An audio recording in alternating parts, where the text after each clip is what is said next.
Ciertos líderes religiosos tienen una apatía con el tema de la psicología. ¿Cómo tú armonizas eso? La psicología versus el tema espiritual. Para mí siempre ha sido una carga el tema del abuso sexual. Muchos dicen el abuso sexual infantil, pero para mí el abuso sexual en todas las áreas, porque también conozco de personas de la tercera edad que han sido abusadas sexualmente. No me hablaron, claro, simplemente exactamente, no me hablaron y empezaron a ocurrir una cantidad de situaciones que ya pues con el paso del tiempo se volvió una ya esto fue a fiscalía, yo pasé un proceso también con el ICBF y... Hay dos maneras de difundir la luz, siendo la lámpara que la emite o el espejo que la refleja. Somos la lámpara. Se enciende la lámpara y damos la bienvenida a toda nuestra comunidad. Si es primera vez que te estás conectando y nos estás viendo, te invitamos a que nos sigas en todas nuestras redes sociales, lalámpara.podcast. Estamos en YouTube, TikTok, Facebook e Instagram. Todas las semanas subimos videos, así que no te lo puedes perder. Bienvenidos a La Lámpara, conversaciones que iluminan. Y hoy tenemos una invitada súper especial que va a iluminar tu familia, tu casa. El tema creo que es bastante importante y relevante. Tenemos con nosotros a Tatiana Bocio, psicóloga y líder religiosa. Bienvenida a La Lámpara, Tati. Muchísimas gracias, John, y gracias a todo ese precioso equipo de La Lámpara Podcast. Para mí es un privilegio estar aquí hoy. No, gracias a ti, tener una invitada de lujo. Tati, cuéntanos de ti, ¿a qué te dedicas? ¿Tienes hijos? ¿Estás casada? Háblanos de ti.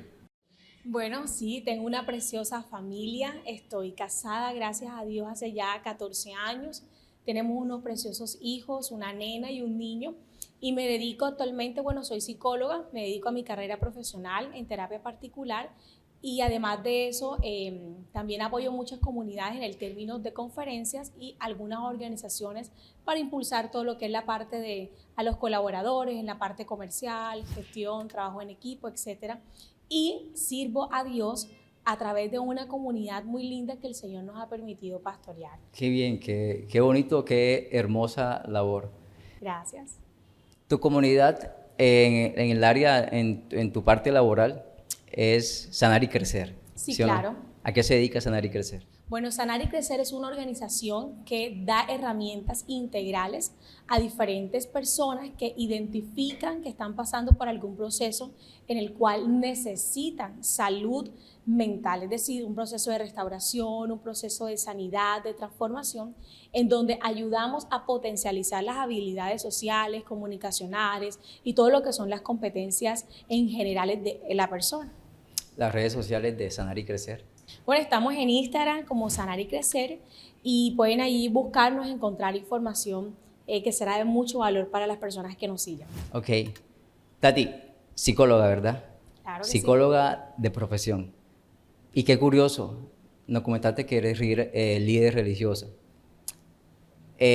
No sé tú, pero yo en mi andar religioso también, yo he tenido la experiencia de escuchar y también de alguna manera notar que ciertos líderes religiosos tienen una apatía, cierta apatía con el tema de la psicología. ¿Cómo tú armonizas eso? La psicología versus el tema espiritual. ¿Son compatibles? Cuéntame. Claro. Bueno, digamos que con el paso de los años, yo tengo la oportunidad de servir a Dios hace más de 15 años y cuando comprobé que la ciencia es un regalo de Dios y puedo abrazar los regalos de Dios, no entiendo cómo lo podemos mirar como una amenaza. Y yo creo que muchas veces lo miramos como amenaza porque desconocemos la función por la cual Dios nos lo dio. Entonces, yo abrazo realmente mi profesión como un regalo de Dios para poder ser más empática con el hombre, para poder conocer más el hombre a profundidad, en su alma, en sus emociones, en sus decisiones y en las diferentes circunstancias que puede vivir como ser humano. Por ende, me hace comprender de que el hombre, además de ser un ser espiritual, de ser un ser físico, también es un ser emocional. Claro. Creería yo que a la luz de lo que me estás comentando, se haría una relación como el tema de la medicina, como el ir al doctor.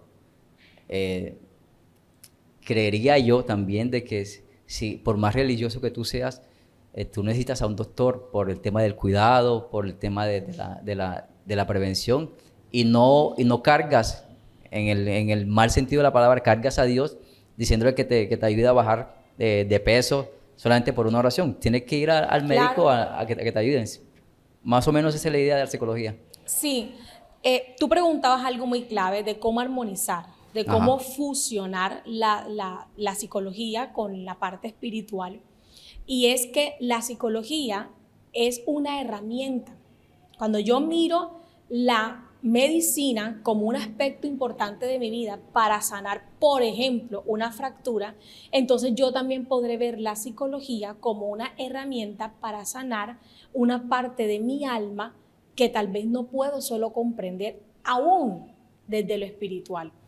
Yo creo que por mucho tiempo nos acostumbramos a, de cierta manera, separar al hombre como en tres partes, y yo no puedo quitarle la espiritualidad al hombre y solamente dejarle el alma, o dejarle lo físico sin alma y sin espíritu, porque yo creo que cuando puedo comprender al hombre como un ser integral, la iglesia también puedo verla en un crecimiento integral, en el que puedo comprender al ser humano en todas las circunstancias.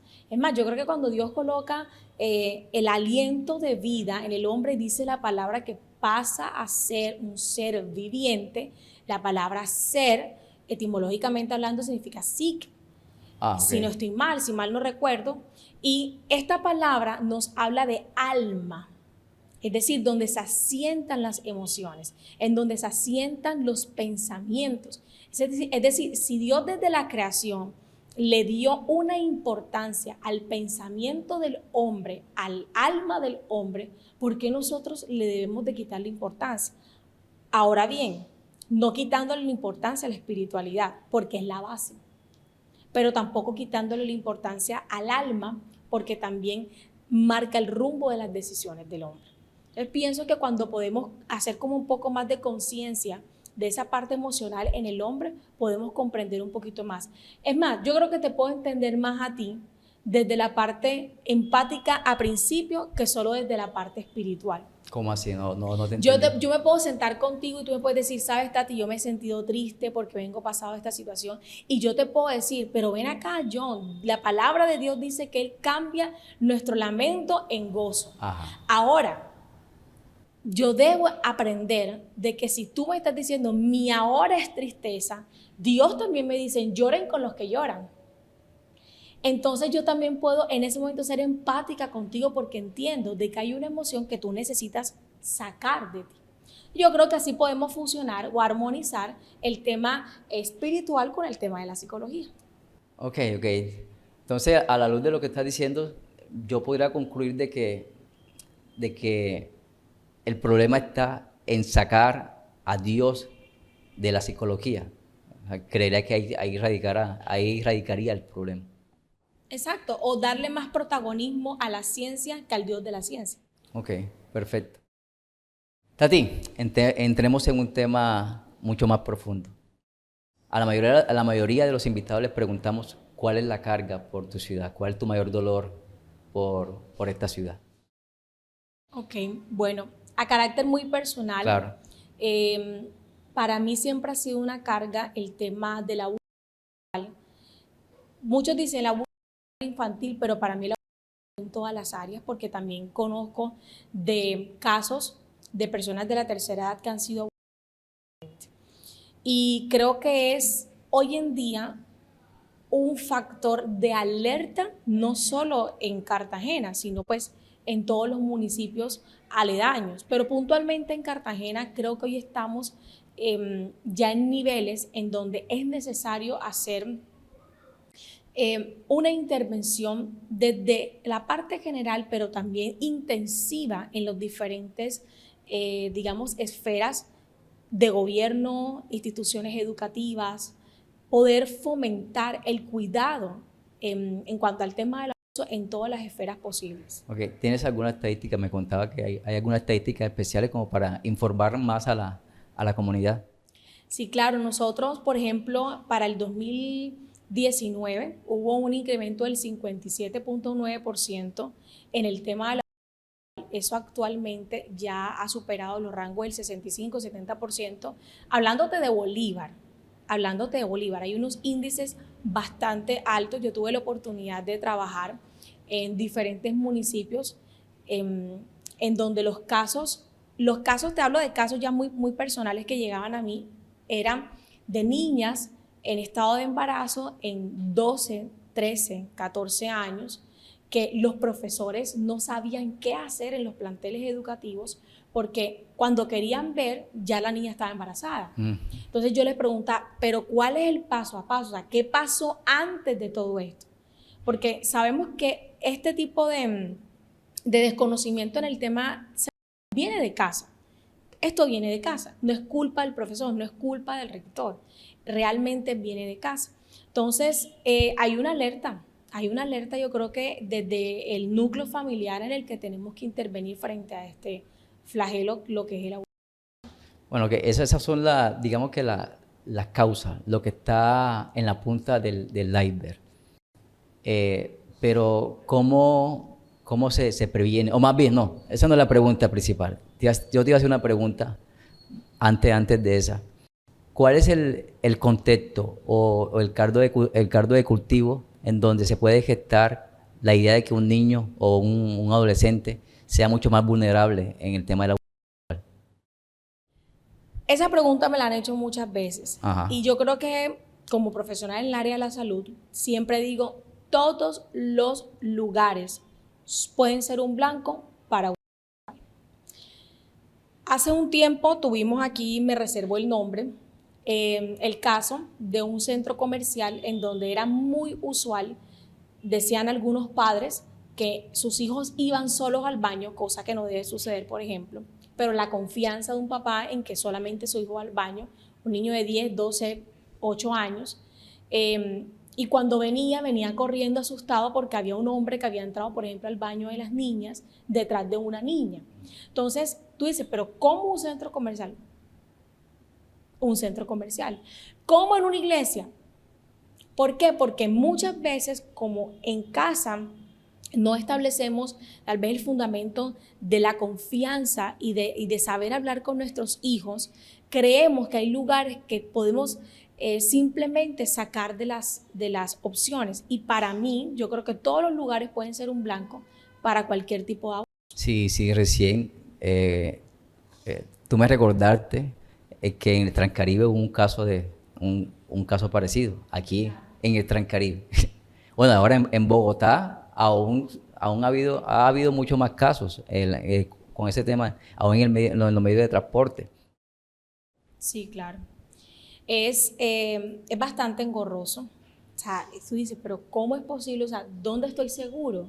¿O dónde estoy segura? Sabemos que las estadísticas están mucho más altas en niñas que en niños, en mujeres que en hombres.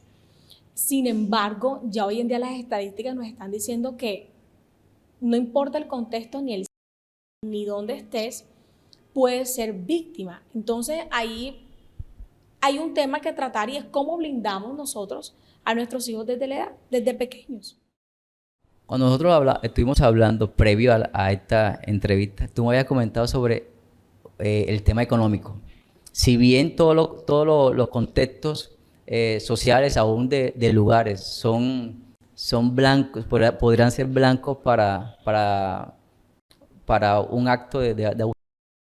Tú nos estabas comentando sobre el tema de la economía en muchos lugares, en muchas familias. ¿Cómo esto puede ser, de alguna manera, un aspecto frágil en el cual alguien se puede aprovechar, valga la redundancia, para aprovecharse de una niña o de un niño? Bueno, quiero hablarte de un caso puntual. Hace poco, en una de nuestras zonas más vulnerables aquí en Cartagena, claro está, todas las zonas, todos los estratos, género, cualquier circunstancia puede ser un blanco. Pero muy puntualmente en una zona vulnerable de nuestra ciudad conozco el caso de una mamá que sale todos los días a trabajar, es cabeza de hogar y ella es quien lleva el sustento a su casa. Entonces, había un vecino que sabía a qué hora salía la señora y sabía a qué hora llegaba.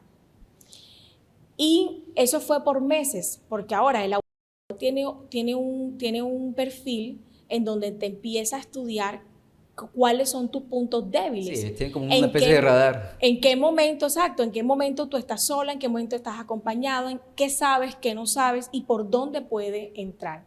Y sucede que este hombre, al darse cuenta de los horarios en que la señora no estaba, empezó a llegar a la reja de la casa y a decirle que la abrieran, que él iba a estar pendiente, pero mi mamá no ha dicho nada, no, pero no importa, yo voy a estar pendiente, porque las que quedaban en casa en el día eran las menores y las mayores estaban en casa en las horas de la tarde hasta que la mamá llegaba en la noche. Entonces, ¿por qué el aspecto económico muchas veces se convierte en un aspecto frágil que puede colocar en el blanco a niños o a niñas para lamentablemente sufrir abuso? Es porque no hay autoridades en casa que puedan reflejar el tema de la protección y porque no hay espacios en donde se pueda comunicar la familia y hablar libremente acerca de este tema. ¿Cómo nos guardamos mientras mamá no está en casa si mamá es la que lleva el sustento?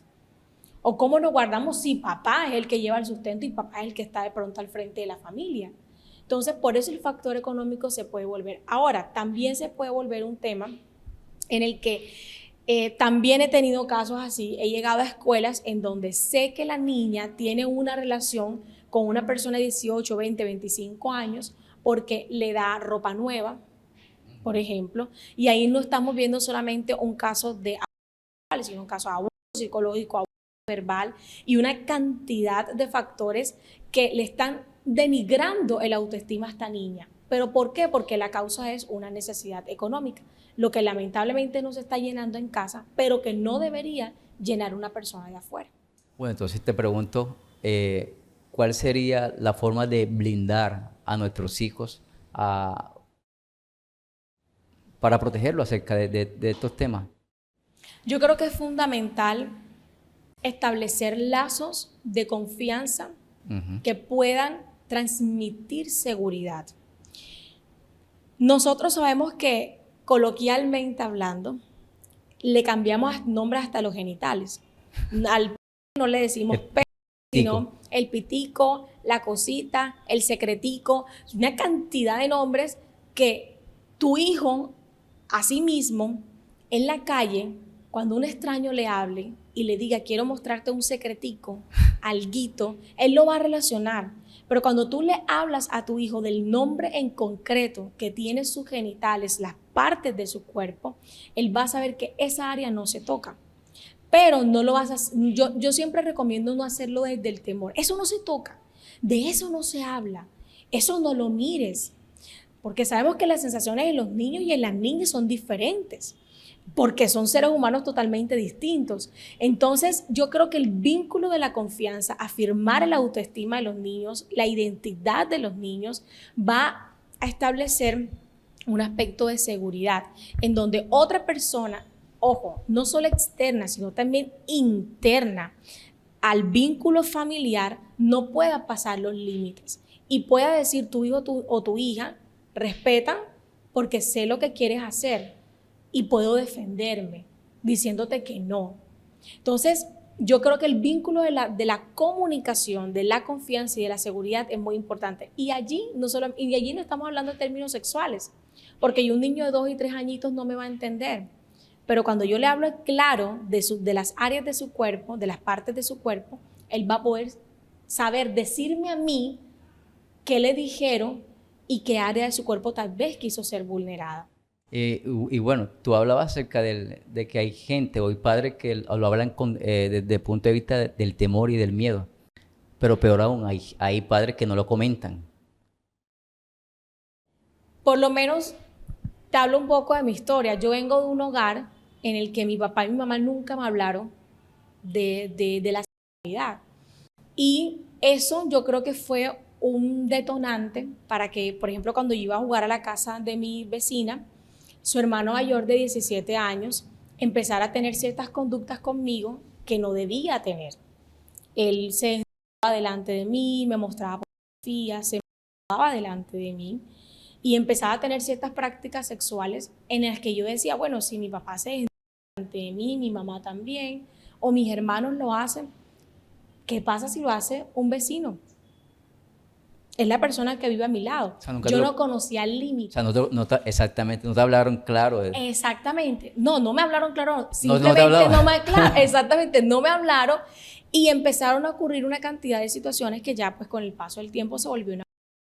Ya esto fue a fiscalía, muchas cosas. Yo pasé un proceso también con el ICBF y ese proceso pues yo desde pequeña me abrió los ojos mal abiertos, porque ahora el niño o la niña que pasa por un tema va lamentablemente en un largo plazo del tiempo a sufrir ciertos trastornos del estado anímico, trastornos de estrés postraumático, depresión, ansiedad y un mundo de cosas psicológicas que son necesarias abordar e intervenir a tiempo. Y bueno, a la luz de lo que estás diciendo, creería yo de que cuando los padres o las personas encargadas omiten hablar de ese tema, el sistema de este mundo se lo comenta, se lo enseña, lastimosamente no de manera correcta y te lo adoctrina. Es decir, Así es. si no son los padres, entonces va a haber alguien que lo adoctrine. No se puede expulsar la oscuridad de una habitación a patadas. Simplemente hay que abrir las ventanas para dejar que entre la luz. Somos la lámpara. Síguenos. Bueno, Tati, aunque no estaba presupuestado dentro de la línea que estábamos conversando, tú nos hablaste y nos fuiste transparente respecto a tu testimonio sobre el tema de abuso. Cuéntanos cómo alcanzaste a superarlo, cómo pudiste salir y superar eso, valga la redundancia. Bueno, yo creo que es importante cuando hablamos acerca de hablar en el núcleo familiar acerca de la sexualidad. Es un valor muy importante o son espacios, escenarios que se deben intencionalmente crear con los niños, porque eso a mí me fracturó la confianza hacia mis padres, a mí me fracturó la confianza hacia las autoridades, hacia el hombre. Entonces yo desde pequeña empecé a ver al hombre como un enemigo. Entonces mi inclinación también se vio tergiversada, mi inclinación también se vio afectada. Y yo empecé a tener ciertos comportamientos que vienen, por ejemplo, desde la ansiedad, desde episodios depresivos. Yo en muchas ocasiones en mi adolescencia no intenté suicidarme como tal, pero sí tuve ideación suicida recurrente y además de eso tuve una crisis de alcoholismo porque yo necesitaba ese daño que se había hecho en mí, porque es un daño emocional, de una u otra manera exteriorizarlo, exactamente, sanarlo, con qué puedo yo calmar este odio, esta rabia, este dolor que se haya reprimido por tanto tiempo, porque yo te cuento que mi mamá descubre el tema casi que 6, 7 meses después de que ya muchas cosas habían pasado. Entonces, cuando yo empiezo un proceso terapéutico a esa edad, el proceso se ve interrumpido porque mi mamá y mi papá se divorcian. Entonces yo empiezo otro proceso. Peor aún. De que mi papá y mi mamá en casas distintas, el tema de la... Yo empiezo a tener, bueno, unas notas por el piso en la parte académica, que cuando un niño empieza con ese tema en un colegio, en el plantel educativo, yo siempre doy pilas qué está pasando en casa, no qué está pasando en el colegio. No qué tan bien o qué tan mal enseña el profesor, qué está pasando en casa. Porque somos expertos siempre buscando el problema afuera. Y cuando yo crecí y yo dije, yo necesito sanar esto, yo necesito perdonar. Mira, una de las cosas que sufren las personas que han pasado por problemas de abuso es que no se perdonan a sí mismas. Porque crecemos creyendo que nos lo merecíamos. Y siempre me voy a merecer que me pase algo mal. Porque estaba en el lugar incorrecto. Porque estaba en el lugar incorrecto, porque no me protegían, porque estaba en un lugar vulnerable, mundo de cosas. Por eso soy tan celosa y este tema para mí es muy sensible por mi ciudad, porque ¿qué estamos haciendo nosotros para poder contrarrestar ese flagelo actualmente que ya ha golpeado mucho? Entonces, con el paso del tiempo entendí, hay algo en la parte psicológica frente a la no es meramente la intervención clínica, Es decir, paso 1, paso 2, paso 3, te enseño esta técnica y tienes esta super herramienta. No, porque pueden haber crisis. Y esas crisis te pueden llevar a que es mejor tener una red de apoyo que sepa tu proceso, que sepa lo que tú estás pasando. Una persona que ha vivido un tema de abuso verbal, psicológico o sexual dentro de una iglesia va a ser una persona con inseguridades. Y tal vez tú lo vas a tachar de una persona que retrocede en el propósito de Dios. ¿Por qué retrocedes? Es que tú no sabes que vos hay en su mente a raíz de una que le dice no calificas para Dios. Wow. Porque en mi mente se repetía mucho la palabra eres sucia, eres una porquería, no te lo mereces, siempre vas a estar en esa posición indigna.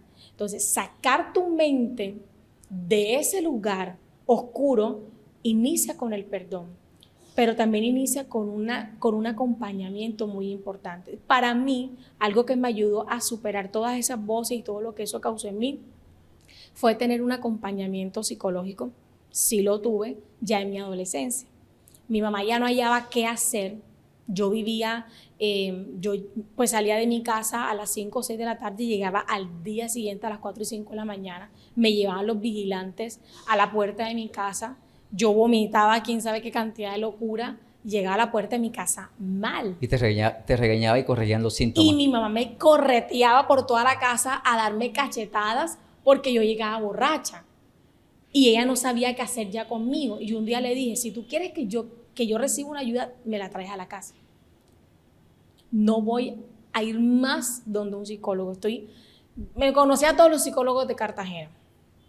Y le dije, mamá, ya estoy cansada. Tráeme a alguien a la casa. Y esa persona, la doctora Eva, ella es cartagenera, fue una ayuda fundamental. Y luego tuve la oportunidad, de conocer a mi esposo y a través de él, pues tuve el privilegio de nuevamente conectarme con Dios. ¿Por qué? Te digo nuevamente porque yo me ofendí con Dios. Dios no es papá.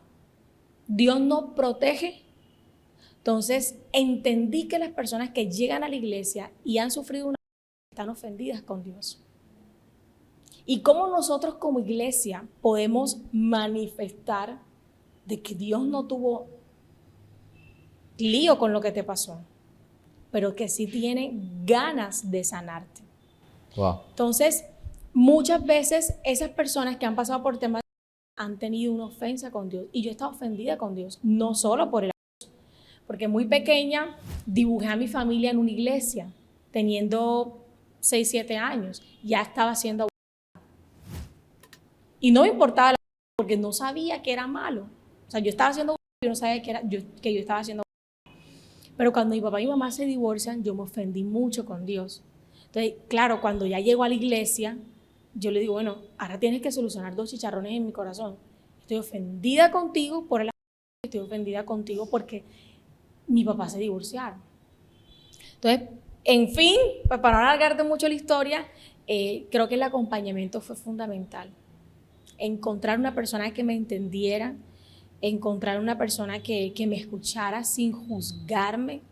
Yo estaba muy rodeada, pero extremadamente rodeada de personas que no me hacían nada bien, pero que era lo que yo tenía.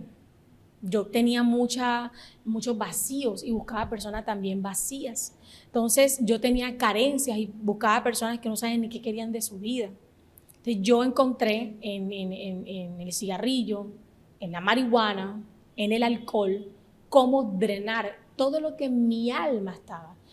Hoy en día, por eso abrazo tanto el regalo de la ciencia, porque me hace ser muy empática con alguien que ha vivido un trauma en su vida.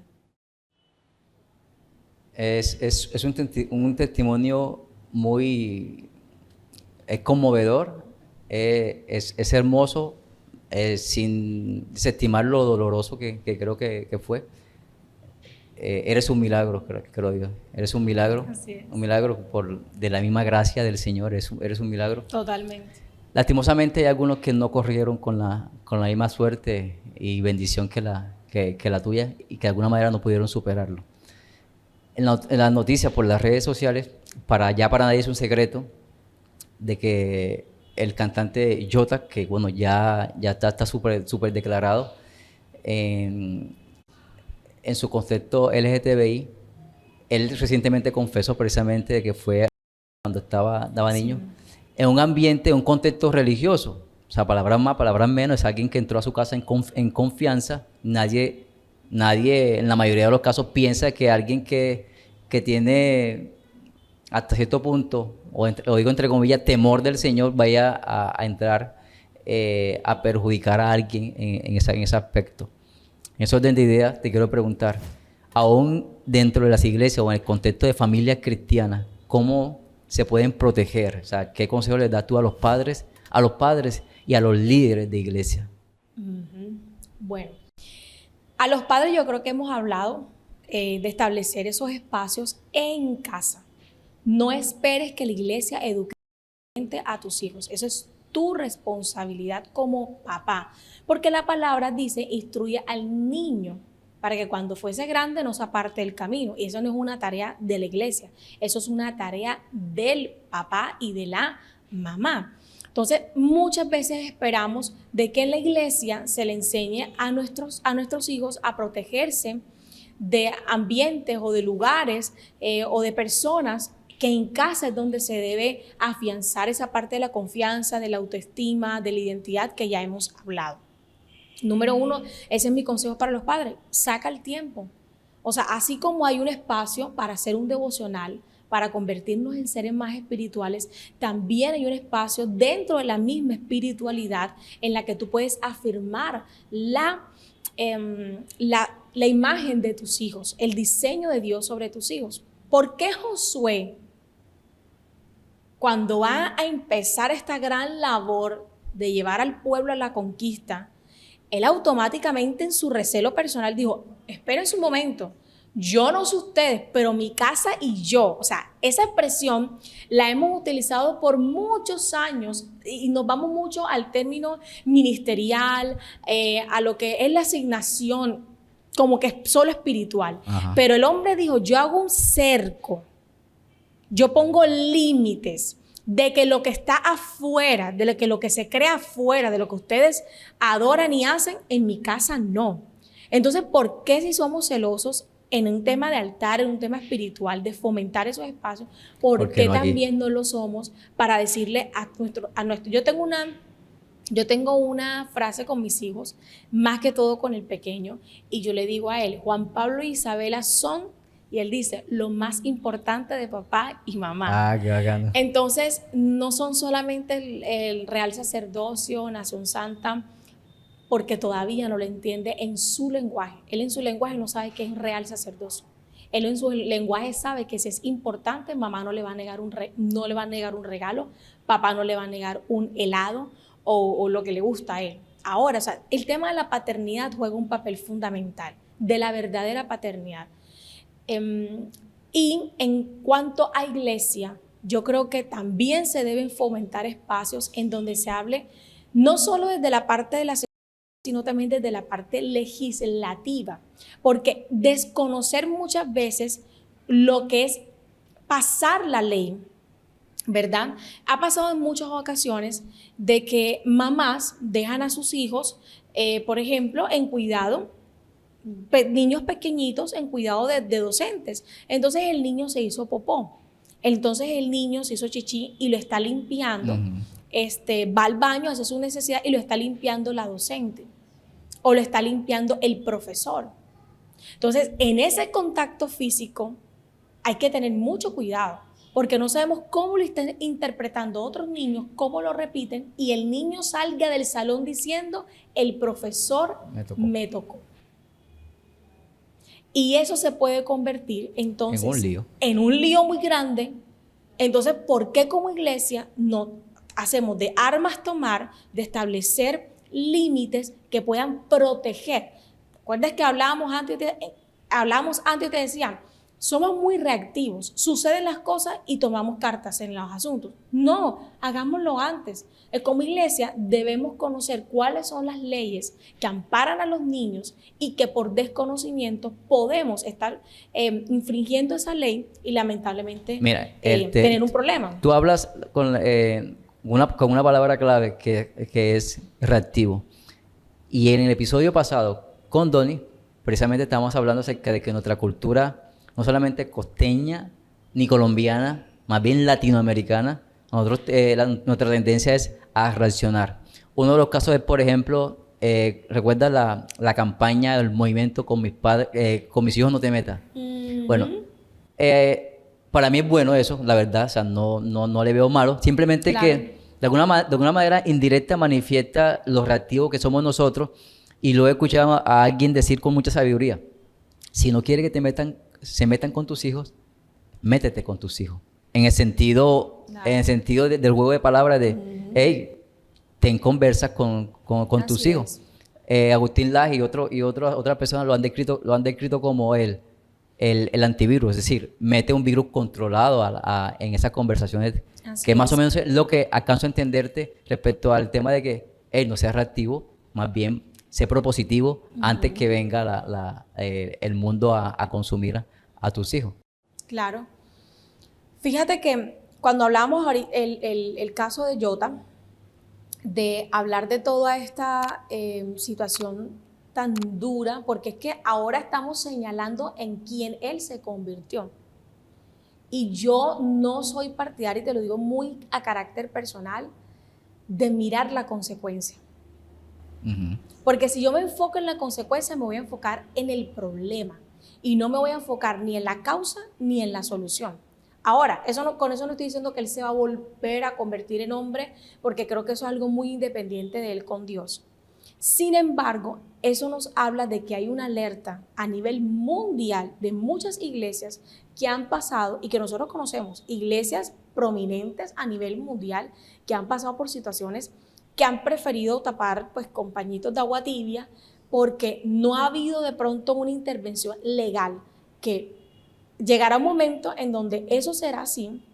Y cuando me refiero a intervención legal es que estemos en el ojo del huracán, que realmente nos tengan que supervisar si los niños y las niñas realmente están bien cuidados por personas idóneas en los espacios en los que se les está brindando a ellos, por ejemplo, una clase de escuela dominical.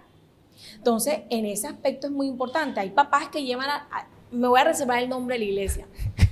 Fíjate que estaba viendo una prédica y quien dirige la iglesia decía: aquí ya no hacemos servicio de niños. Usted debe, si usted quiere que su hijo reciba una clase, usted va a la clase con su hijo, y en una pantalla usted ve la predicación. Si su hijo necesita algo, ahí tiene su acudiente. Si su hijo, y me pareció digamos que una pauta muy personal desde la iglesia, muy que a ellos les ha servido, pero yo dije, ¿cuánto guarda eso realmente de cualquier tipo de circunstancia? Porque yo puedo estar en contacto con mi hijo. Entonces, yo pienso que es de saber qué postura vamos a tomar frente a esto, porque los cristianos también tendemos a ser muy reactivos. Esperamos que sucedan las cosas para entonces atacar la consecuencia. Y una vez escuché una frase de alguien que me gustó mucho. Nos acostumbramos a llevar el bebé al altar, el pecado, lo que ya dio a luz, pero escondemos la iniquidad. Yo sé que tal vez no estamos hablando de eso, pero tiene mucho que ver. ¿Qué está escondido en el corazón de alguien que dentro de una iglesia a un niño? Y más fuerte todavía, ¿estaremos nosotros preparados para sanar también a quien hirió dentro de una iglesia? Porque ese que entró herido, ese que hirió, entró herido y no nos dimos cuenta. Entonces, ¿hasta qué punto como iglesia estamos preparados para identificar una persona que presenta un perfil de una o de un abusado? Exactamente, y que se convierte lamentablemente este niño o esta niña en alguien con una gran potencia de también a otros. Entonces yo considero que sí es importante que como iglesia haya espacios de concientización desde el aspecto espiritual, psicológico y legislativo para poder cubrirnos, tener ese escudo en salud a nosotros de que esto no nos llegue a afectar y mucho más a nuestros niños. Ok, déjame entender algo que acabas de decir. Acabas de decir, si mal no entiendo, corrígeme, de que el es potencialmente un abusador. Sí, una persona que es una persona que manipula, es una persona que estudia el entorno, es una persona que está totalmente planeando cómo atacar y que lamentablemente lo está haciendo desde lo que recibió. Ok. Tati, ahorita me comentabas sobre una iglesia que tomó medidas precisamente para evitar o para prevenir el tema de la en su misma congregación. Quiero que nos comentes qué papel ha jugado la iglesia en tu vida personal, en tu proceso de sanidad, y también qué papel está jugando ahora en la iglesia para la prevención y para la sanidad de muchas personas en este tema. Bueno, yo creo que como cuerpo, ¿verdad? Como hermanos en la fe, ha jugado un papel fundamental porque de una u otra manera nos podemos afirmar en nuestra imagen en Cristo. Podemos realmente afirmar nuestra identidad.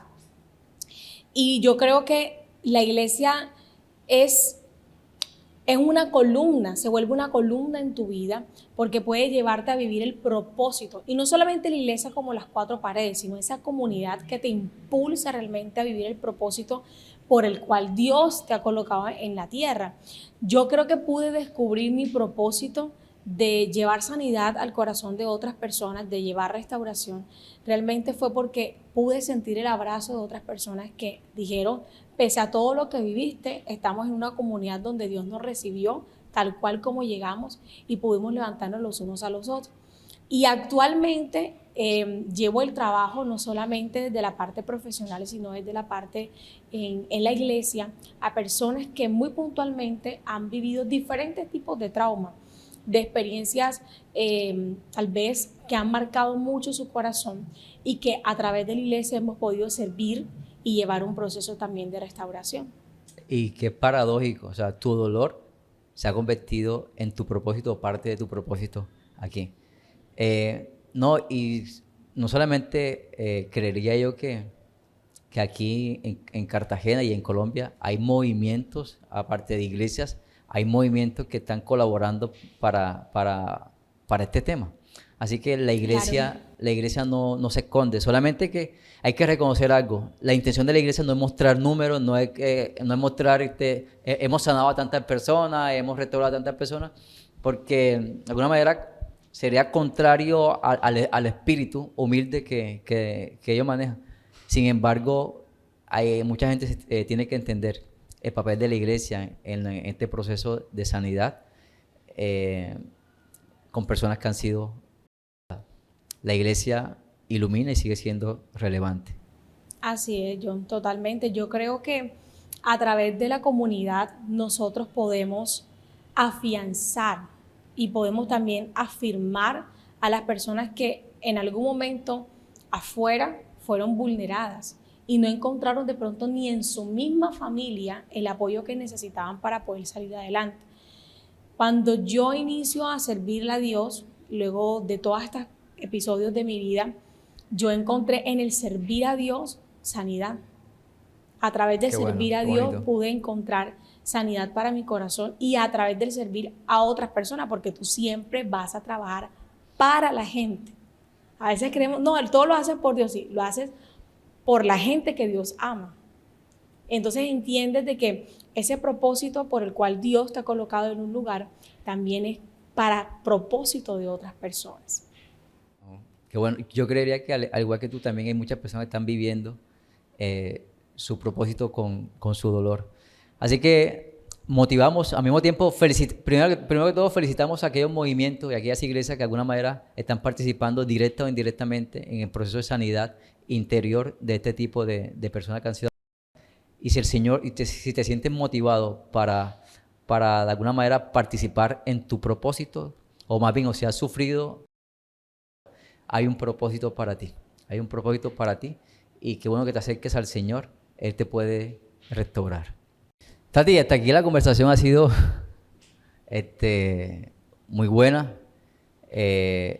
informativa, bastante, si se le puede decir, agradable, porque hasta cierto punto no es tan agradable todo, pero de alguna manera ayuda, da pie a que se cumpla nuestra promesa que es iluminar a otros. Y creería yo que a la luz de lo que estás comentando, tu testimonio, tanto el tuyo como el de otro que has comentado, le da la oportunidad a nuestra comunidad de ver, quizás también de sanar y de buscar ayuda. Sobre todo, tú comentaste algo muy importante, la red de apoyo. La red de apoyo. Una red de apoyo. Tati, te voy a hacer un comentario pregunta, y tú nos das tu opinión al respecto. Actualmente hay una ley que se está en trámite en Colombia, que es la ECOSIEC, o como otros lo llaman, la ley de los inconvertibles. Básicamente prohíbe a toda persona que haga un intento, un esfuerzo por cambiar a otra persona que ya tiene una tendencia o una orientación definida, y cualquier intento o sugerencia para que esta persona se vuelva a la heterosexualidad puede ser considerada como una tortura. ¿Hasta qué punto esta ley puede afectar o puede llegar a conectar con lo que estamos conversando ahorita? Bueno, yo creo que el tema sexual, el tema de la identidad de género más bien, es un tema muy personal.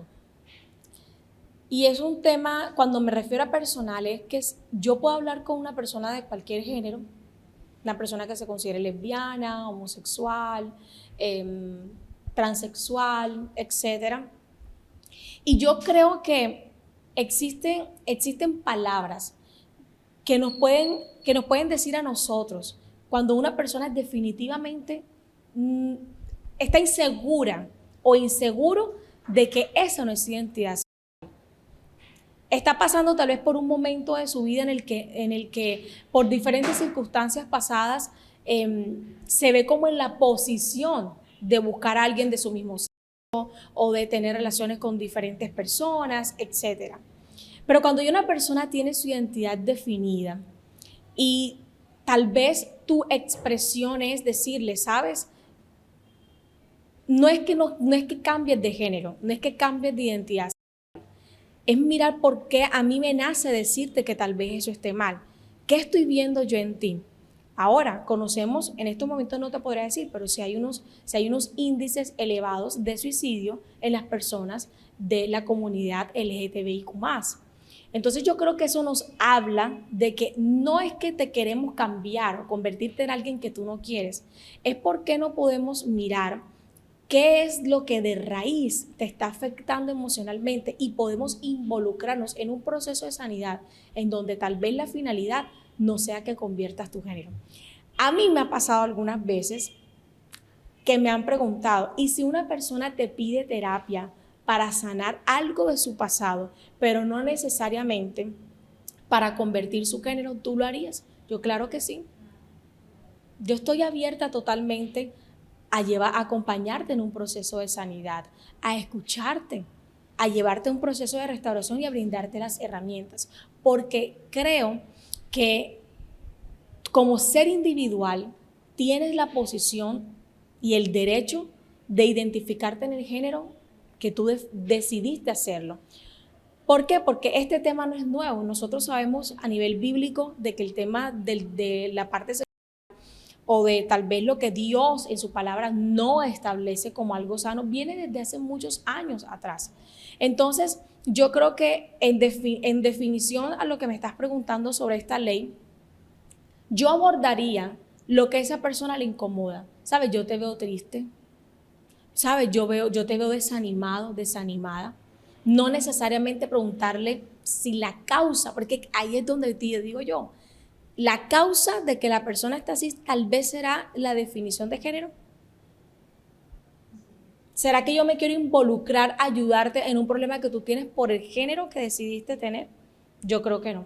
Y bueno, y tú hablarías algo clave. De alguna manera creo yo que esta ley no solamente restringiría al que quiera ayudar, sino también restringiría a quien desea voluntariamente a sanar, quiere sanar o simplemente ha decidido o se ha dado cuenta por alguna razón de que su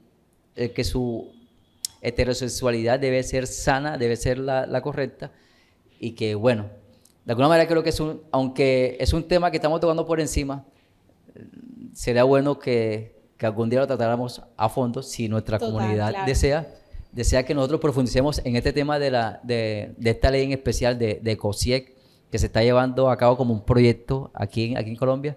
Pongan sus comentarios y Tati, tú nos podrías abordar claro que profundamente. Sí, y creo que podría venir acompañada una gran amiga que es abogada para que nos amplíe un poco más en la parte legislativa, que podría darnos luz de los términos que se usan, porque es que cuando hablamos de términos legales, por ejemplo, cuando hablamos acá en el tema psicológico de términos de trastornos, de diagnósticos, de la parte clínica, hay cosas que son muy específicas, pero hay términos en la parte legislativa que tienen ciertas palabras que Y que pueden tú ser, dices, pueden ser cascaritas. exacto, son como una cascarita cómo o se realmente interpreta? esa es la ley que realmente se debe regir, porque yo te digo algo, en mi transcurso de la vida en la adolescencia, con todo lo que yo experimenté, yo conocí muchos amigos y amigas que fueron bisexuales en algún momento y hoy tienen una familia.